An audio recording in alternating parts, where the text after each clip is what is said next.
Now we're going to look at something a little bit different. This is effective annual yield. So the effective annual yield is also known as the effective rate. This gives you the simple interest rate that produces the same amount of money in an account at the end of 1 year as an account that is subjected to compounded interest at a stated rate. So if you're looking at two different banks, one bank you know will compound n times per year. Maybe it's going to compound quarterly at a given rate. The other bank compounds using simple interest. What is the simple interest rate that will give you the same amount of money after 1 year as the bank that's going to compound continuously? Maybe the bank that's going to compound continuously has a bunch of fees associated with their bank, whereas the bank that uses simple interest does not.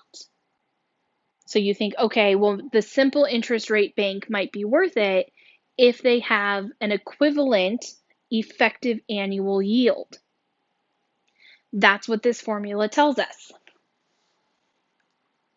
So the formula, suppose that an investment has a nominal interest rate R in decimal form and pays compound interest n times per year. The investment's effective annual yield Y in decimal form is given by Y equals 1 plus R over N to the N power minus 1. So here Y stands for the effective annual yield. R is the rate of the account that's being compounded.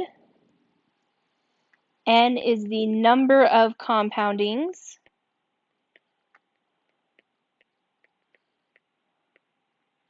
Per year. And those are the only terms we have in this formula, R and N.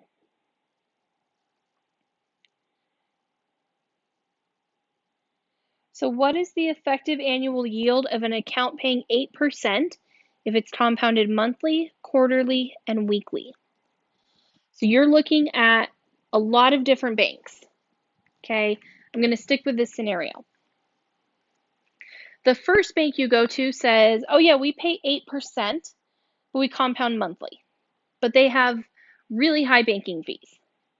So you say, okay, so what would be the simple interest rate equivalent to this bank?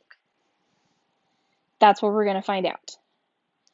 So Y equals 1 plus 8% is 0.08 divided by N is how many times a year they compound. So if they compound monthly, then they compound 12 times per year. And this is going to give us the decimal form of the interest rate.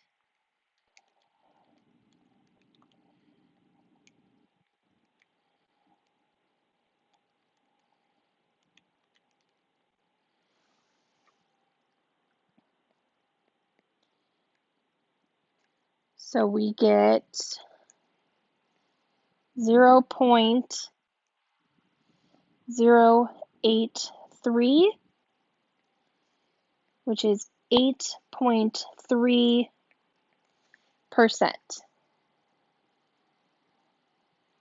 So a simple interest rate account would need to pay 8.3% in order to give you the same amount of money as this account that compounds monthly. What if they compound quarterly? So the only thing that's going to be different is they're compounding quarterly, so they're compounding 4 times a year.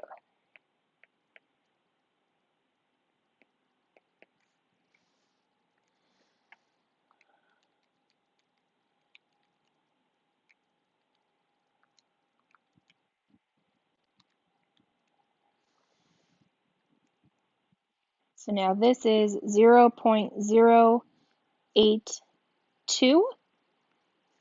So 8.2%.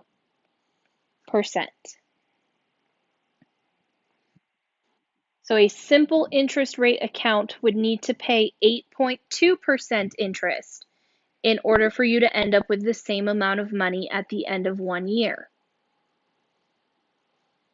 Compounded weekly.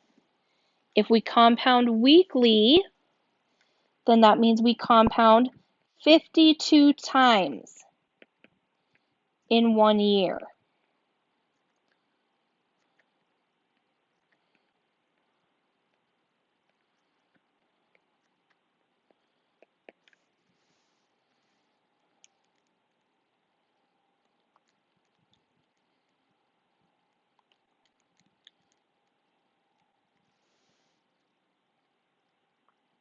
So this is 0.083, and I'm going to go one more decimal just so that it looks, so that we can tell that there's a difference between C and A, because there is. So this is 8.32%. So it needs to give us a little bit more in interest compounded weekly than if it were compounded monthly or quarterly. So each of these tell us what the simple interest rate needs to be so that we have the same amount of money in the account at the end of 1 year compared to an account that has this type of compounding. And that is how we use the effective yield formula.